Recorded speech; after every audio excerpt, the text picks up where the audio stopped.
ഇതുവരെ കേരളം കാണാത്ത ഒരു വലിയ ഉപതെരഞ്ഞെടുപ്പാണ് പാലക്കാട് നടക്കുന്നത്.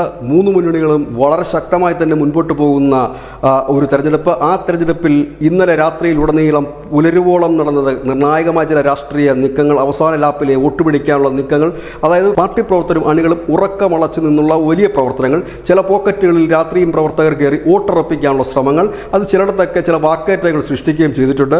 ഇന്ന് നടക്കുന്ന തെരഞ്ഞെടുപ്പ് അല്പസമയം കൂടി കഴിയുമ്പോഴേക്കും ജനങ്ങൾ ബൂത്തിലേക്ക് എത്തിത്തുടങ്ങും. ഈ വോട്ടെടുപ്പിനിടയിൽ എവിടെയെങ്കിലുമൊക്കെ സംഘർഷ സാധ്യതയും പോലീസും കാണുന്നുണ്ട്. കാരണം അത്രത്തോളം വീറും വാശിയും നിറഞ്ഞൊരു തെരഞ്ഞെടുപ്പാണ്.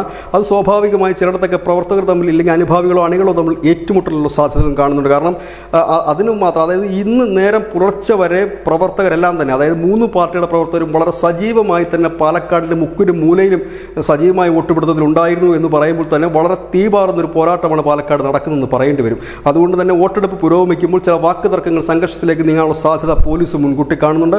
വലിയ രീതിയിൽ തന്നെ പോലീസ് സന്നാഹവും പാലക്കാടുണ്ട്. News desk, news India Malayalam.